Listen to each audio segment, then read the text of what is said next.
sorry everyone, but the new technology is just too expensive for a small operator. Some avenues you go down, right, that's a dead end. Where's the next one? I lost a lot of property. You just have to be open to opportunities. Be visible in your complex. Even if it's at 5 o'clock, you're just walking around, posing the garden and just waving people as they're coming in and out. People aren't sitting in their apartments watching what you're doing. It's just that little bit of visibility to bring you together with the complex. What would be your advice to people that are coming into the management right industry? A really great help for me when I was brand new was...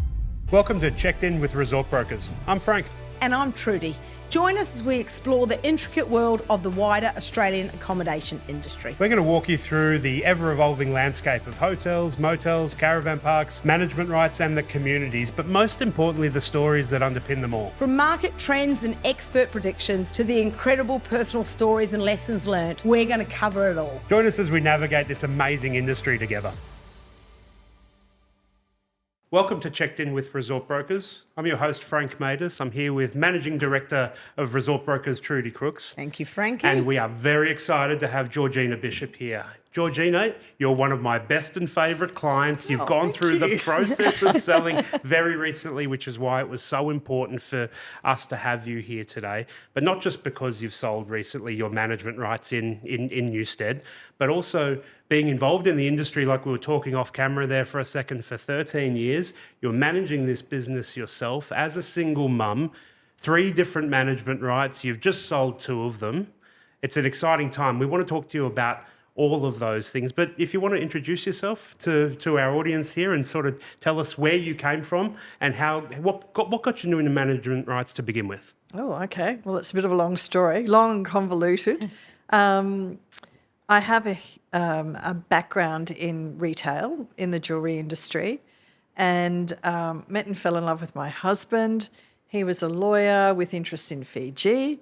So we ended up moving to Fiji when I had a 3-week-old baby, my first one. So I was technically on maternity leave when I got uprooted and moved to Fiji, plonked in a hotel room for 6 months. Anyway, long story short, what was going to be 2 years in Fiji turned out to be 11 years in Fiji. Wow. And the marriage broke down. I came back to Australia and had to work. When I left work, we were using faxes. So when I got back, it was internet. Didn't know how to do the internet. Wow. And I was just really out of practice about being a working woman. You know, in Fiji, I was only allowed to volunteer for 2 weeks at a time in 1 year. So I did volunteer in charity, built a kindergarten, that sort of thing. But I wasn't in the business world. So I was sitting there at my dining room table with an 11-year-old and a 9-year-old having to find my own way in the world again. Wow, how Which is a story that a lot of people can relate to, right? Happens. Like, you know, trying to find what it is that you're going to be doing after a period of dedicating yourself to your family. And so that's how you got into the property side of things. Well, there was this real estate agent across the road and they'd been managing the unit I was living in whilst I lived in Fiji. And I sort of said to them, do you have any work? And they said, oh, well, we've got some filing. Do you think you could manage filing? Yep, I can do that. Yep. 10 that hours and then some. Yeah, 10 hours a week. Oh, well, that's a start. You know what it's like. You get your foot in the door and, oh, I could do that for you. Oh, I could do that for you. I could do that for you. And before I knew it, I was there full time. Yeah, amazing. And running their repairs and maintenance for all the rent roll. And I thought that I was writing repeat letters to people all the time. There, you know, surely someone's been here before me and done something. I can't be the first person to go down this track. And saw something about getting your real estate licence at REIQ. Thought, right, that sounds like me. I'll go and do that. So off I went. And when I was there, I met management rights people. Now, I'm not very good at being an employee. Okay, I see things that need doing, I do them. Just get on with it. So I was finding working for someone else a little bit restricted and the pay was very restricted. And having talked to these management rights people, I thought, oh, that's much more my cup of tea. And there seemed to be some flexibility in the hours, which would have worked with school pickups and, you know, sick kids, all of that sort of stuff you have to The deal work with. needs to be done, but it doesn't need to be done necessarily between the Yeah. hours of 9 and 5. I could duck away at 3 o'clock for half an hour, pick the kids up, park them in the office and get back to working, or take them home at 5 and then run back again at 8. And luckily for me, the office was literally across the road from where I lived. So even when they were sick, I could leave them at home and run backwards and forwards. So it was a perfect industry for me. So when you started in this property company and you saw some processes that think, because this is what we're going to get through, is your 13 years of experience here leading to when you sold, and some of those policies and procedures and documentation that you saw early on kind of probably led you down the path to when you sold, why you're here today, telling us about what people can do to make their lives easier throughout this process and leading into a sale. Well, when you're time poor, Yeah. you find shortcuts. Yes. Okay? Yes. So I've done one job once. It's going to happen regularly. Just create the process, set it up. I had REI Master, and they were brilliant. So you can just click on everybody you want in your database, attach your form letter, and off it goes. You know, So working 3 with days those- late in arrears, bang, off it goes. Working with those, the tools that you've got there sort of helped you along the line, right? And you know what, a really great help for me when I was brand new was Arama. They were really proactive about offering educational seminars, like once a month. And I'd go off to them all terrified I was going to do something wrong, miss something. I didn't know what I was doing. ARAMA is the industry body for the management rights Yes. game here. It's national as well, but very, very prevalent here in southeast Queensland. Yep. They were pretty proactive in getting you on board as well, didn't you? You did some time as the chapter president for... I did, but that came after some other things. So as I said, I was involved. I went to everything that Arama offered and everything that REIQ offered because I knew nothing. I was new to the I just industry. think that's so amazing that you just heard of this thing called management rights you never knew of, even Yep. existed. Yep. Obviously put all your savings into it Yep. at the time, because that's why they're such a good model. Because Yep. people invest all their All livelihood. my super in. went in. Yep. Exactly. And all of a sudden, the day you settled the first one and you had those 2 young kids, you'd thrown everything at the wall to buy one of these businesses. How was that first period of It time? was a very scary 3 Yeah. months. I bet. Yeah, and I have to say that all the lovely residents that have had axes to grind that didn't get anywhere with the previous management, they were all there the first lining week. up out the door from the first day. Here's a little story for you. There was a hiccup with Telstra. Oh my God, can you imagine that? A hiccup with Real- Telstra. I'm surprised. Transferring the telephone number ownership from the old manager to my number. And we had no phone for a day. And I had these residents come down to me and said, well, you're going to have to sort that out, aren't you? No shit, Sherlock. Yeah. Yes, I am. And, if you just give me a moment, I could probably get to it. But that's typical, I think. When you take over a new business, there is that whole period of changing everything over, getting everything set up, and it takes time and energy, but you get there. And again, everybody wanted to book the barbecue and... Well, after the first 3 or 4 Politics of times it? of writing it, I set up a barbecue booking system. And going to Arama, other people were having problems setting up a barbecue booking system. So you talk to them, you get ideas, what was working, what wasn't Bit of a working. hive mind mentality because some of those challenges are ubiquitous across That's right. across various businesses. So you developed. So we talk about the community of the management rights that you had, but also within management rights, the community of managers to help each other out. Very supportive. Yeah, okay, interesting. It's a really nice community. Retail, they're not as cooperative and helpful more to... competitive. Yeah, a bit more competitive, yeah. Your Management rights. family was in retail for a long time before that, so this was a bit of a departure for you, but you utilise those customer service based, Same, yeah. It's things still like we customer service. like we talk about. That relationship is kind of the cornerstone of how you develop and move forward with it, right? You got to remember who's paying the bills. Yes. Like your tenants. Without them, you're not getting the commission. The owners in the building, well, they're paying you a salary to do what they want you to do. It's a unique model, isn't it? Yeah. Because even though it's your business, you're still actually working for other people. I mean, we work for our clients too. Of course. Yeah. I think everybody does, even if you own your own business. You've But still it is got a clients, but then it also gives you certainty, right? Like not Yeah. many businesses do buy that get you a salary. A salary, and it's guaranteed through legislation. So the first one, it mustn't have been that scary. Well, after it was scary, but you thought you had it. How long between which was your first building? Newstead? Newstead Terraces. And 13 years, because you guys sold that.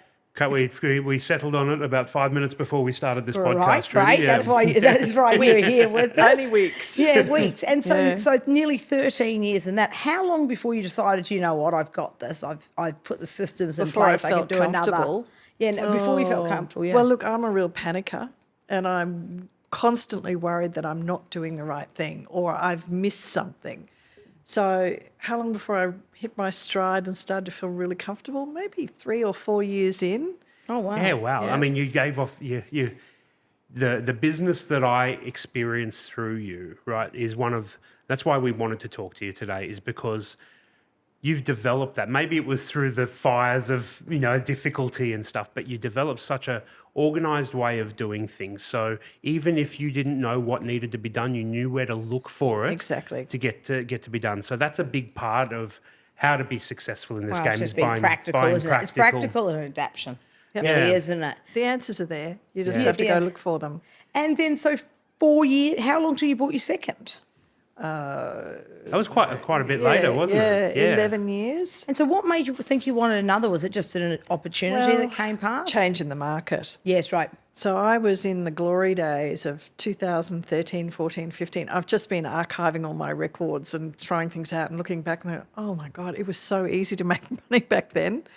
Rents were high, demand was high. Yep. I had a lot of investors in the building. So there's, at Newstead Terraces, there's 61 apartments, we got up to 36 rentals in my area. That's high. Absolutely. Yeah. And I was getting good rental returns. I had furniture packages in them because the mining companies were sending in people and they needed fully furnished. So, cha-ching, cha-ching. So you're adapting again, like if you're seeing gaps in what is available to be done To and be trying fair, to find my some solutions. predecessor had started it, Okay. but I ramped it up. Yep. And then 2015, we had a 4-story tower Newstead series Right. construction next door, and then Avio across the road. So we had all this construction going around, Yep. noise, drama, disaster, tenants, negotiating their rents. And the market just died because Newstead had this boom going and there was flooded. So I lost a lot of property for investors turned into landlords, owner-occupiers. right. So the rent roll shrank. And then I thought, well, what am I going to do here? I've got to keep my bottom line going. So I started renting out car parks on behalf of owners. I started a cleaning roster where I got residents, would you like fortnightly cleaning and organising looking cleaners. at your, and- that's really interesting. So Wow. you're looking at your business and you're saying, all right, some of these things are outside of my control, reducing letting pools because of oversupply in market, because of owner occupiers coming in, which we're seeing a little bit of in today's market. Yeah. But you looked at that finite business and thought, how can I Maximise make it. some more money Yeah. and maximize this? Gigify is a great option. It's but amazing, isn't it? My body corporate wouldn't have a bar of it. And then you've got services where you can have someone outside to cover after-hours lockouts. My body corporate wouldn't have a bar of that. So some avenues you go down and all right, that's a dead end. Where's the next one? And you just have to be open to opportunities. And then I think I met you and at 11 years, I'm thinking I'm getting close to 60. It's not so easy to jump in and out of the garden beds anymore. And my business has shrunk a little. What do I do to package it up to make it attractive Yep. to sell? Yep. And at the time, it was bigger is better. So It was at the time, definitely. add-ons, put Yep. things in. So I searched long and hard, and believe me, long and hard. You guys Yes, helped indeed. a lot Yes. to find buildings that would fit with my model. And I had a 7-minute radius. So I had to be able to get from the office at Newstead to the other building within 7 minutes. Was that one of your requirements when you were looking? Yeah, well, right. 10 minutes probably, but seven was 7, better. yeah. And as the market sort of reflects then, that becomes kind of the standard. If you're looking at having add-on businesses, you want them to be accessible to your core. You don't right? want to be And in so the car the you whole were time. sort of ahead Yeah. of the game when you were thinking about that, because that's Maybe important. I just know, I'm convenience again, Yeah. But the best ideas come out of stuff like that, right? Exactly those So situations. Lush came up. Yeah. And it's a great little building. I wish I could. Very manager friendly, and you Yeah. really see the difference with that as And well, a good right? bunch of people in it, and it's a good model. I wish if anybody's a developer, let's get out there and repeat. That's a good model, Lush. Yeah. What makes it good, though? When you say that from the what's- from the developer, what is it that makes that? It's a small footprint. Yep. A lift, no other facilities. The units were particularly well designed. There was 4 2-bedrooms and one bedroom on across, so 5 per level, four Right. 4 levels. Open car parking down below. Minimal garden. Yeah, right. So Very manager friendly, Very but that manager-friendly. was able to help you develop better relationships with the ownership group and the tenants there, because it was easy to Well, you keep had more up. time. You have more time, and Yeah. it's simple, and so you can communicate that to your ownership group. and give great all the service, right? You're not- systems transferred. Yes, so right. everything I had in place for Newstead Terraces, cut and paste, and it worked for Lush. So you've developed these systems and processes that you put together to make your life easier, actually helped you make your business bigger as well, which helped the saleability and the income that came before that. And it also Yes. helped you get the deal across the line, though, didn't it? I mean, wasn't that one of the things? 100%. We'd be in a different spot if we didn't have, there was a third building there that we were sort of moving out. around in regards to the deal. And so that flexibility got us across the line, didn't it? Yeah. Tell us, how did your body corporates change over those years, right? You're still very enthusiastic about the industry. Yeah. We've seen a huge amount of changes in that time. How did they, Okay. tell us about that. I'm really lucky. Yes. At Newstead Terraces, Yep. we had a group of owners who some were already in the industry. So I'm organised.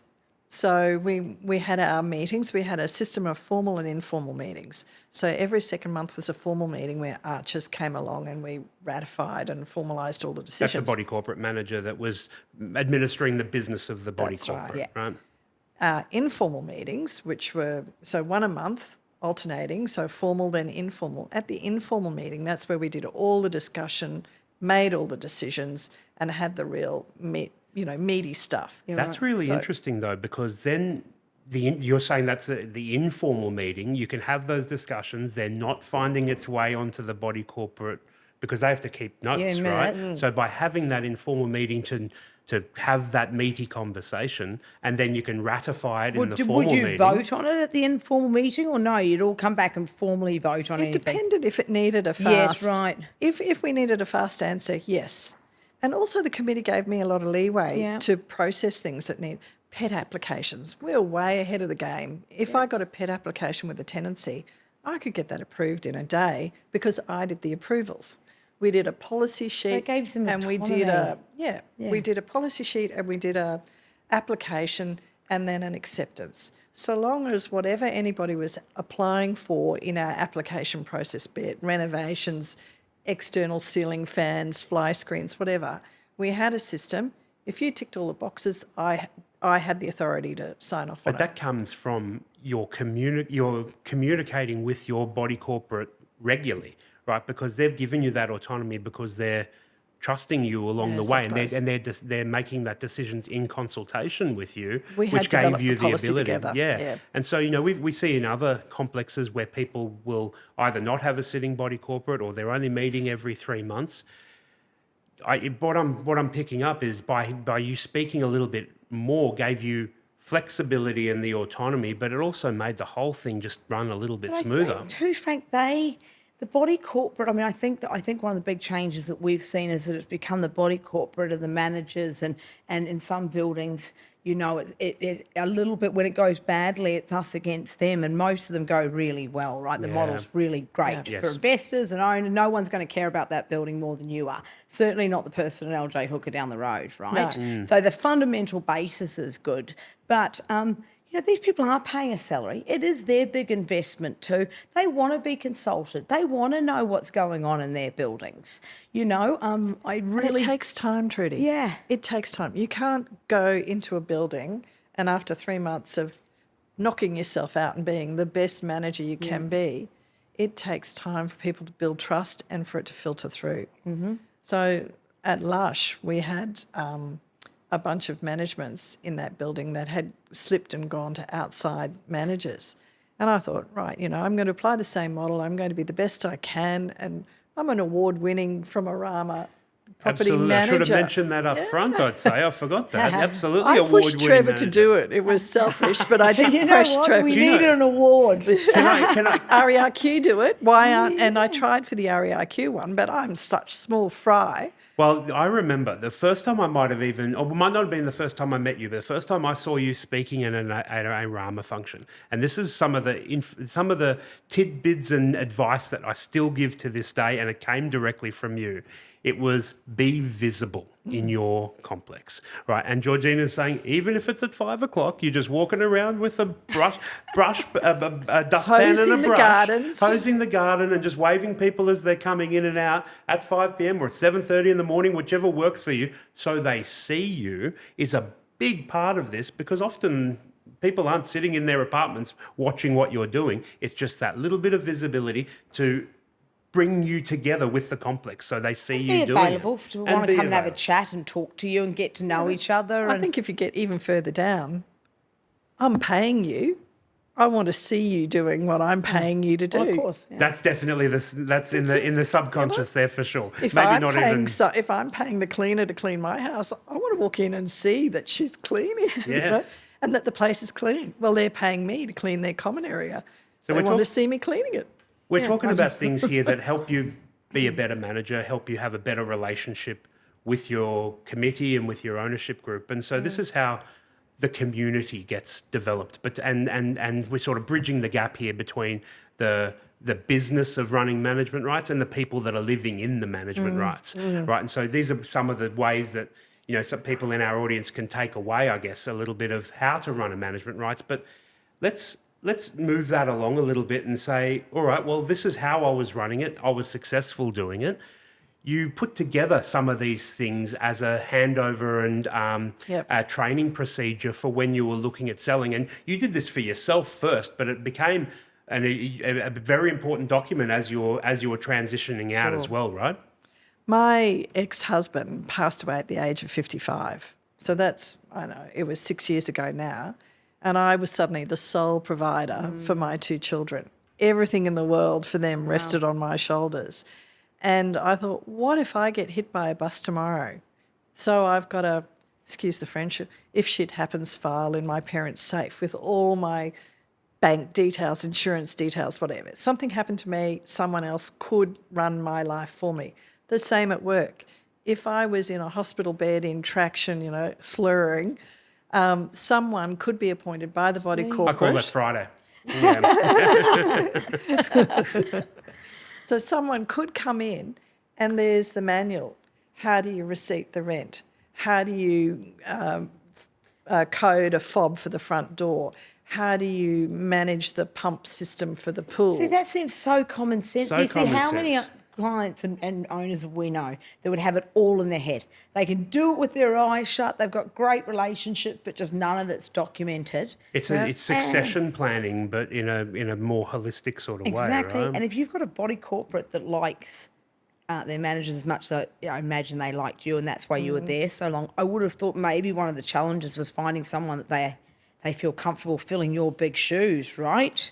And that was a problem. Yeah. And wasn't it was definitely a problem, and from a variety of perspectives. And what we didn't realise at the time, and now we have in retrospect, is when Georgina was putting this for peace. You said it yourself. You're a warrior. You're putting it together for your own peace of mind. That ended up being the linchpin, the golden ticket to being able to transfer this business By to another accident. manager by accident. But Yeah. it was that pre-planning that you did and having that visibility to say, hey, this is the way I've been running my business. Here it is. The next person's going to get my playbook for it.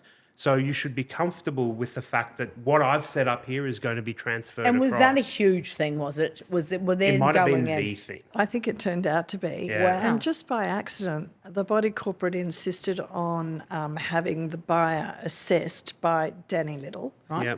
to make sure that he was capable of running the And business. that's happening across the board in That's the fair enough, businesses I as think. well. I think And that's the consultants fantastic. like Danny are, coming in to make sure that thing. And this is what we've seen as a part of the change in the industry, and it can be only positive if we do it the right way. And we always want people to know what they're buying and so on. So I think Exactly. it's great. So Yeah. Danny came in. Danny came in, Yeah. and By he accident. was early, and I ran into him. So come on into my office, have a chat, and then he saw I've got a pin board above. I sit at my desk, and there's my compliance calendar, my cleaners checklists, my whatever up on the wall, and he said, "Oh," and I said, "Yeah, I've done all of that, and I've got a manual."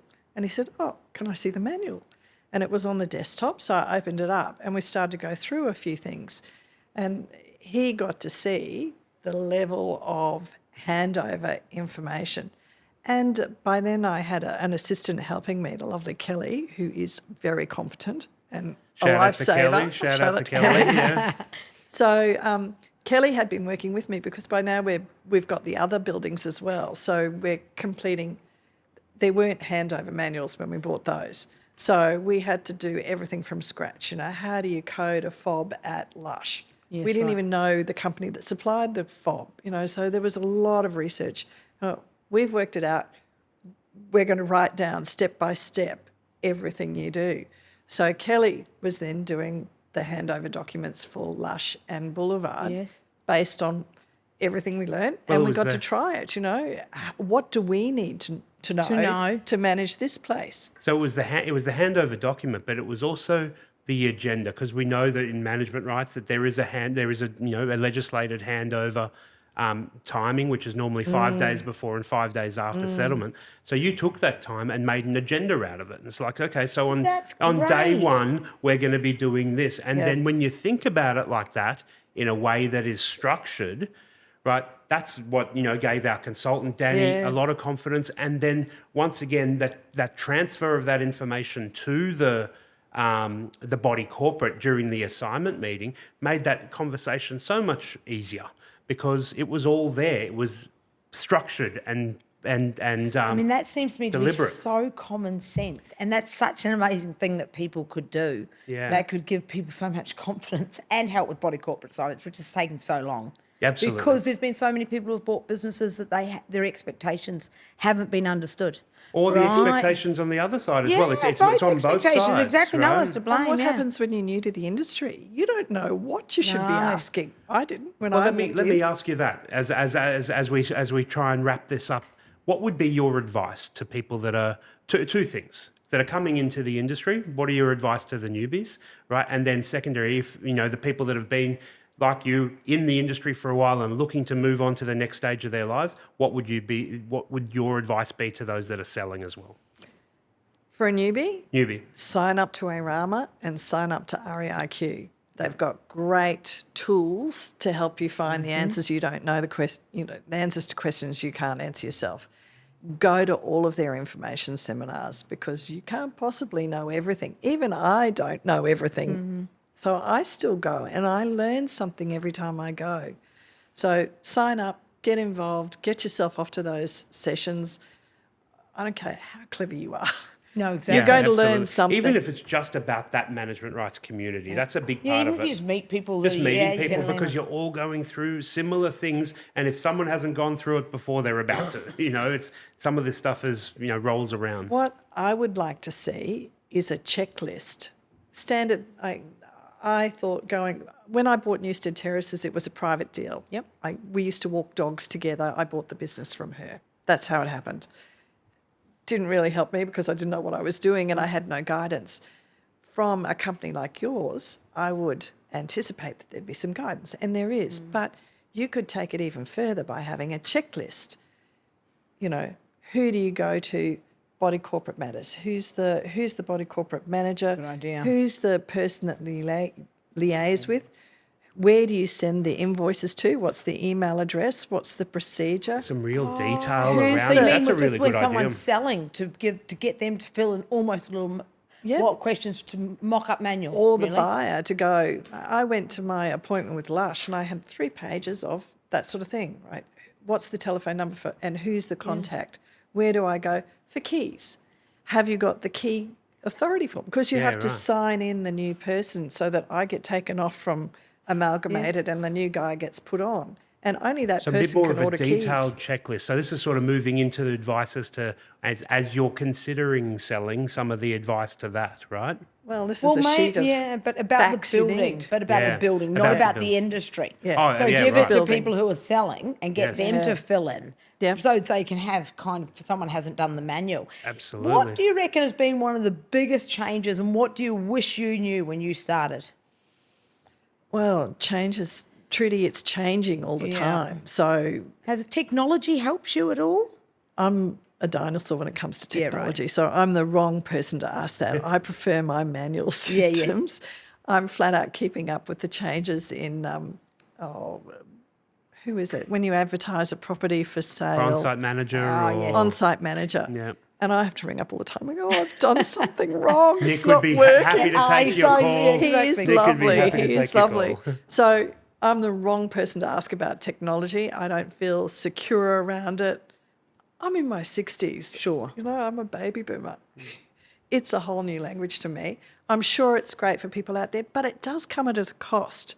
So often I had to look at the new technology, weigh up the benefits that it would give and how much it was going to cost, and divide that by the number of rentals. Exactly. And you know, sometimes sorry everyone, but the new technology is just too expensive for a small operator. Great for the people that have got hundreds of units and they need everything automated and their poor tenants can't speak to someone on the phone and go, oh, my But you tap's see, I leaking. think you lose something a bit like what Ian was saying earlier. Absolutely, You you know, do you lose do lose something. that personal contact that I'm helping you. But that's the thing that doesn't change, isn't it? That's that personal, that relationship that gets developed between the manager and the ownership group and the tenants, right? That's the thing that hasn't changed along the way. That's where management rights really comes into its own. It's why That's there's the value base of it, there. isn't it? It's That's a the community. thing that hasn't changed. Every event, action, something that happens, there are at least 3 people you have to call.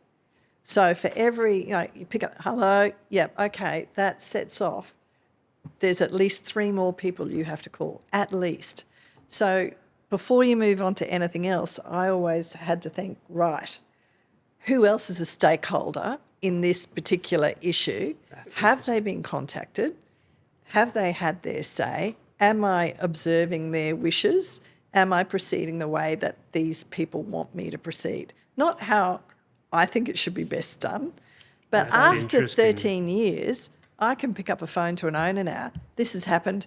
You deal with it, Georgina. I know you'll do it the right. Thank you very much. But that Off I trust go. has taken time to develop there. 13 years. Yeah. Yeah. What do And you wish you knew? What do I do you wish- reckon? What should we be telling first timers? What was the one thing that wasn't what you expected, good or bad?